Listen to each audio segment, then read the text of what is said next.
278, septiembre 30, 1899. Tentaciones. Cómo la paciencia en sufrir las tentaciones es como un alimento sustancioso. Primero, debo decir que he pasado una hora de infierno. Luego, rápidamente, he mirado una imagen del niño Jesús y un pensamiento como rayo ha dicho al niño: «¿Cómo eres feo?». He tratado de no darle importancia ni turbarme para evitar cualquier juego con el demonio. Pero a pesar de esto, aquel rayo diabólico me ha penetrado en el corazón y sentía que en mi pobre corazón odiaba a Jesús. Ah, sí, me sentía en el infierno haciendo compañía a los condenados. Sentía el amor cambiado en odio. Oh Dios, qué pena el no poderte amar. Decía: Señor, es verdad que no soy digna de amarte, pero al menos acepta esta pena, que quisiera amarte y no puedo. Después de haber pasado en el infierno más de una hora, parece que he salido, gracias a Dios. Pero ¿quién puede decir cuán afligido ha quedado mi pobre corazón, débil por la guerra sostenida entre el odio y el amor? Sentía tal postración de fuerzas que me parecía no tener más vida.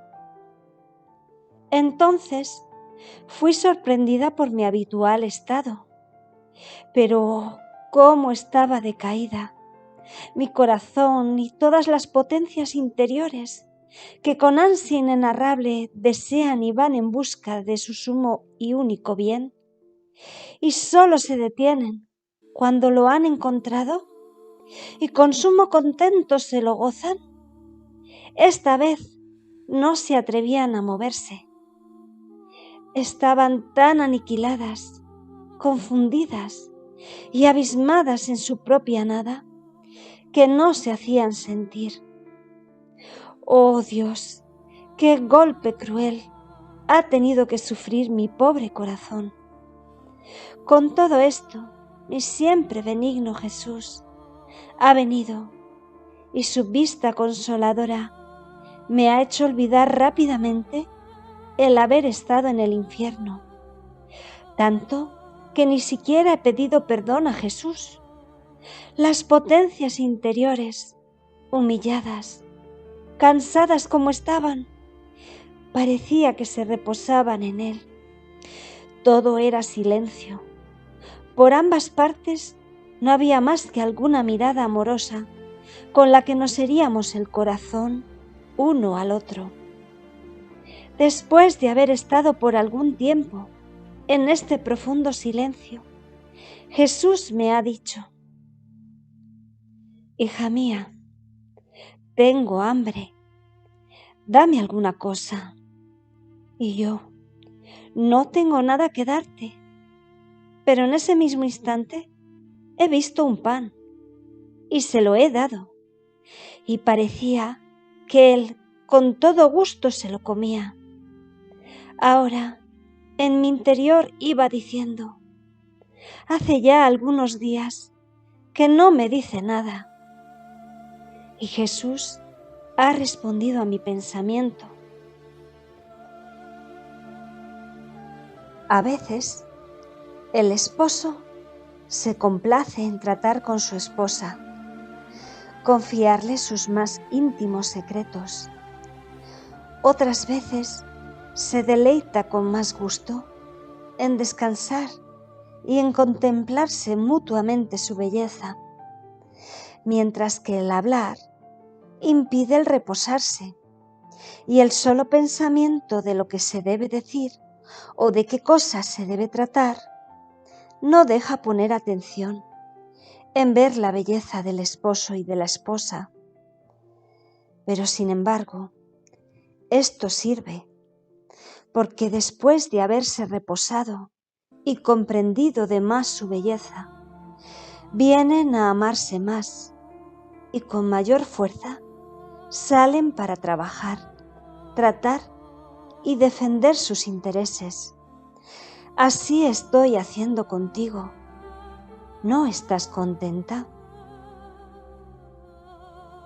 Después de esto, un pensamiento me ha relampagueado en la mente acerca de la hora pasada en el infierno, y súbito he dicho: Señor, perdóname cuántas ofensas te he hecho. Y Él: no quieras afligirte ni turbarte. Soy yo quien conduce al alma hasta en lo profundo del abismo para poder después conducirla más rápido al cielo. Después me hizo comprender que aquel pan que encontré en mí no era otra cosa que la paciencia con la cual había soportado esa hora de sangrienta batalla. Así que la paciencia, la humillación, el ofrecimiento a Dios de lo que se sufre en tiempo de tentación, es un pan sustancioso que se da a nuestro Señor y que Él acepta con mucho gusto.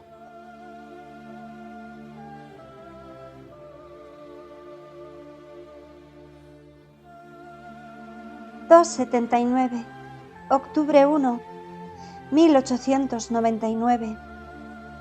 Jesús habla con amargura de los abusos de los sacramentos. Esta mañana Jesús seguía haciéndose ver en silencio, pero con un aspecto afligidísimo, y tenía clavada en la cabeza una tupida corona de espinas. Mis potencias interiores las sentía en silencio y no se atrevían a decir una sola palabra. Viendo que sufría mucho en la cabeza, he extendido mis manos y poco a poco le he quitado la corona.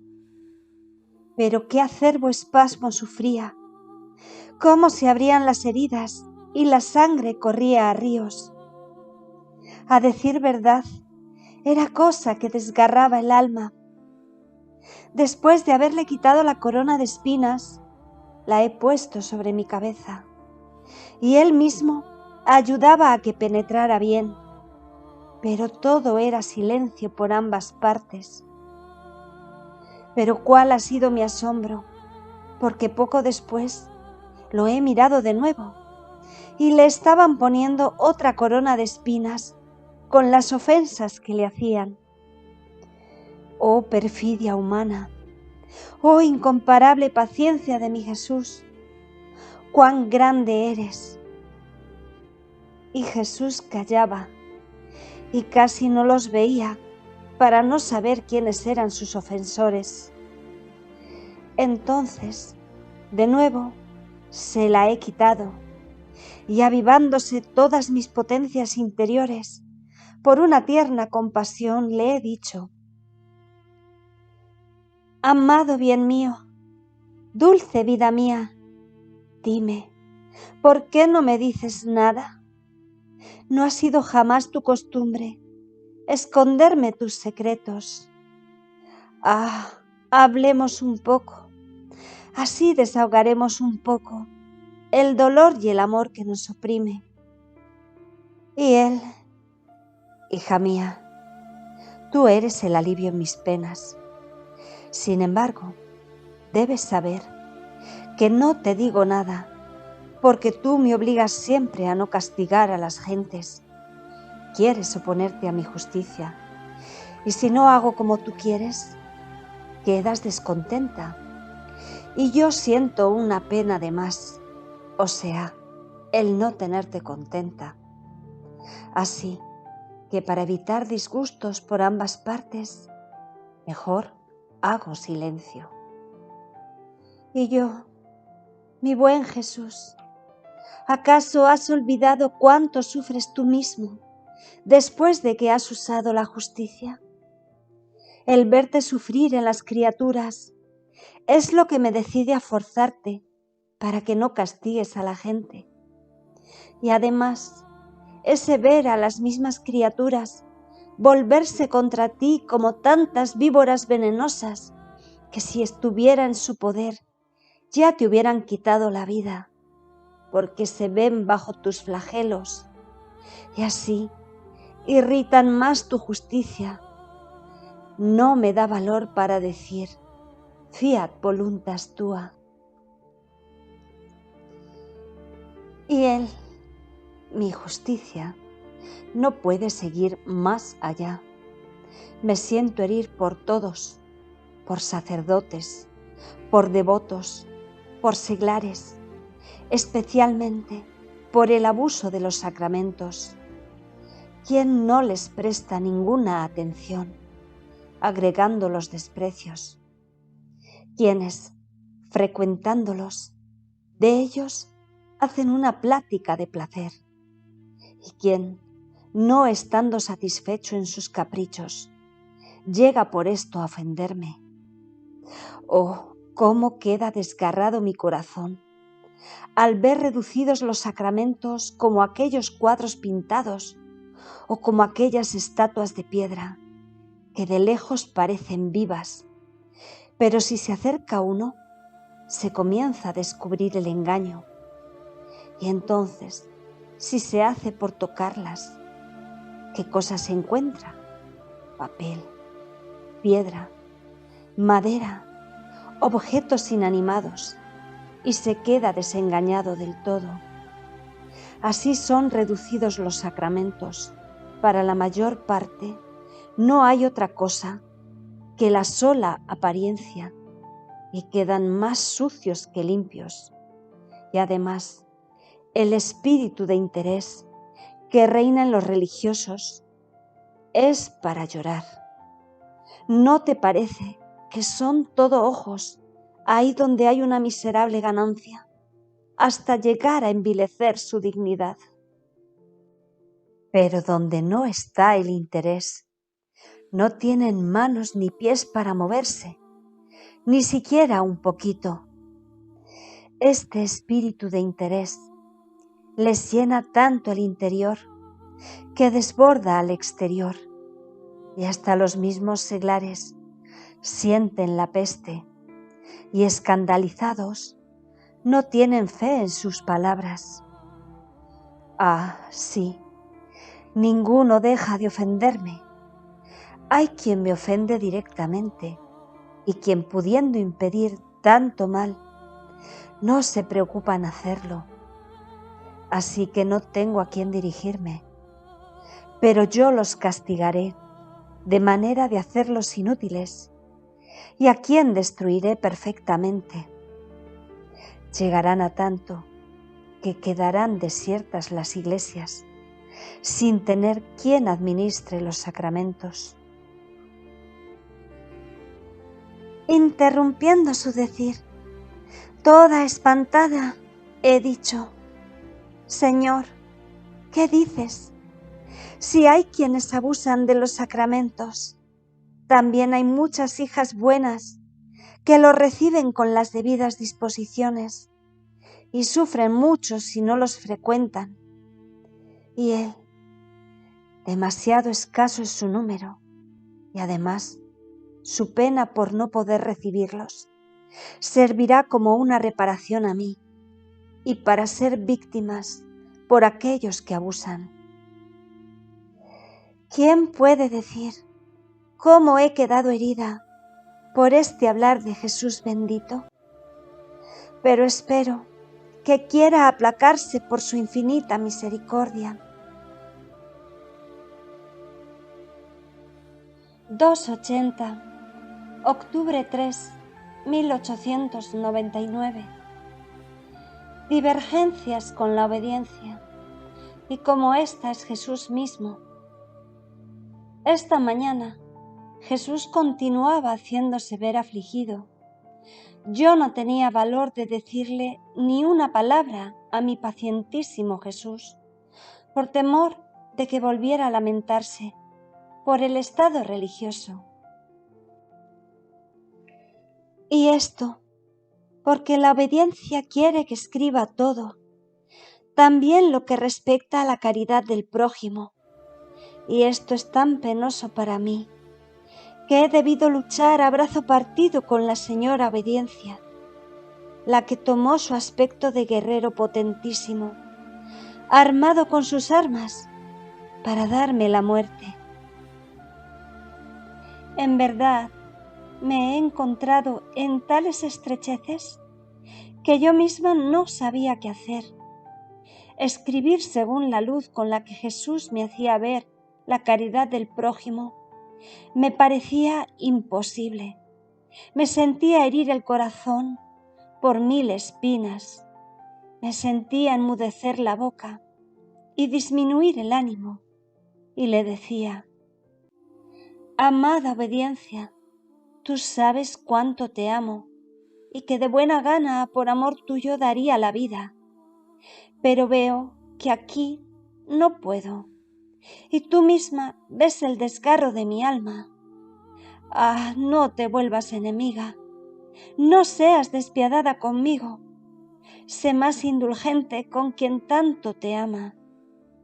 Ven conmigo tú misma y veamos juntas lo que más nos conviene decir.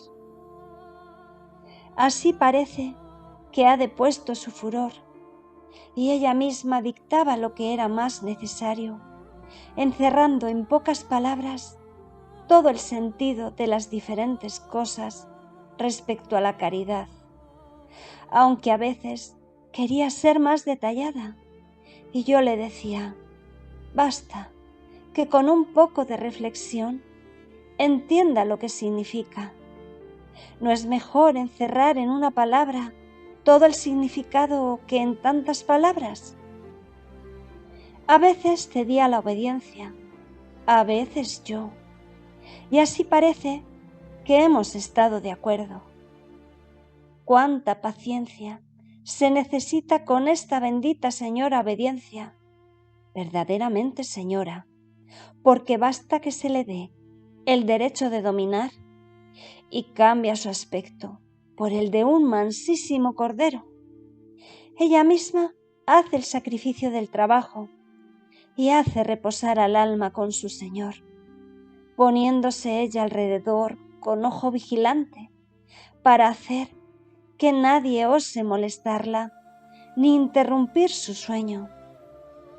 Y mientras el alma duerme, esta noble señora, ¿qué hace?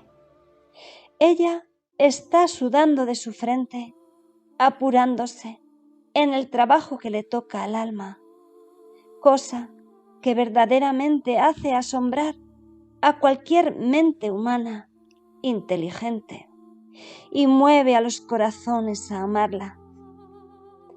Ahora, mientras esto digo, en mi interior pienso: ¿pero qué cosa es esta obediencia?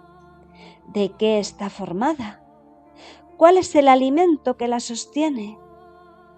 Y Jesús hace oír su armoniosa voz en mi oído que dice: ¿quieres saber qué cosa es la obediencia? La obediencia es la quinta esencia del amor. La obediencia es el amor más fino, más puro, más perfecto, extraído por el sacrificio más doloroso, cual es el destruirse a sí mismo para vivir de Dios. La obediencia, siendo nobilísima y divina, no admite en el alma nada de humano y que no sea suyo. Por eso, toda su atención es destruir en el alma todo lo que no pertenece a su nobleza divina, como es el amor propio.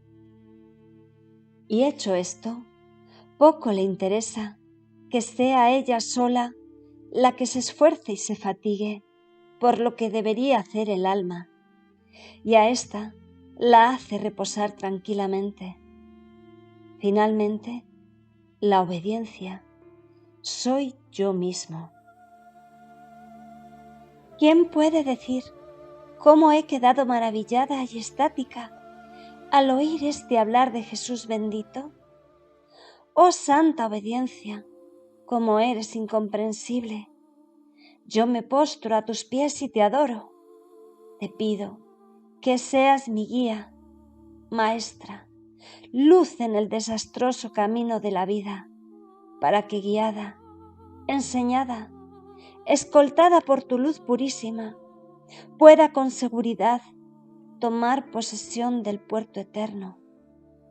Termino casi esforzándome en salir de esta virtud de la obediencia. De otra manera, no terminaría jamás de hablar. Es tanta la luz que veo de esta virtud que podría escribir siempre sobre de ella, pero otras cosas me llaman. Por eso hago silencio y sigo donde dejé.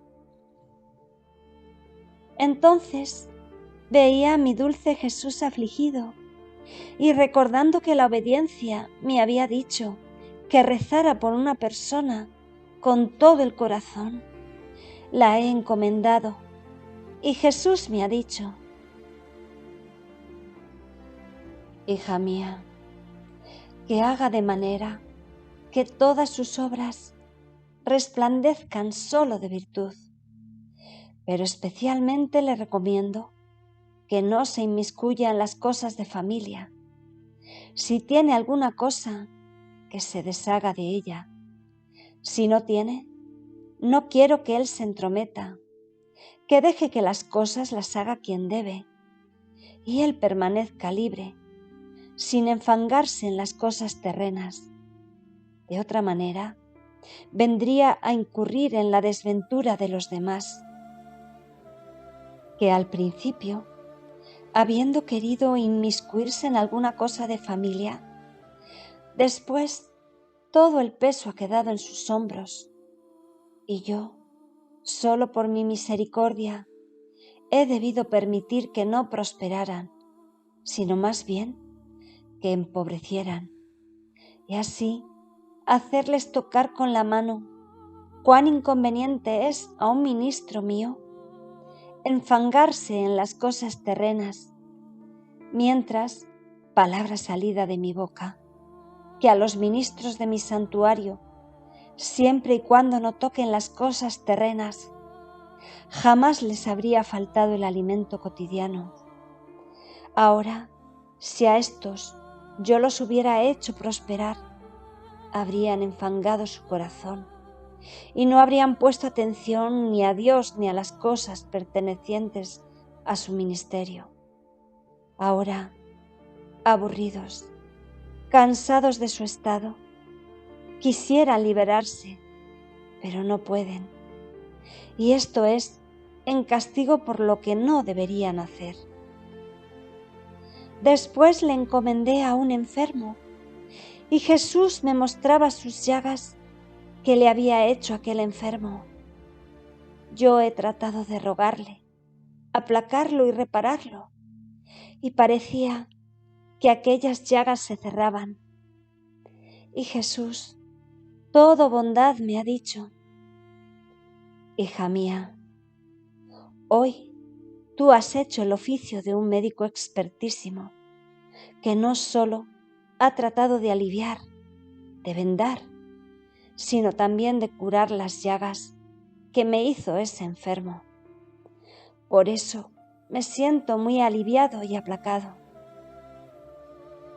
Entonces he comprendido que rezando por los enfermos se hace el oficio de médico a nuestro Señor, que sufre en sus mismas imágenes.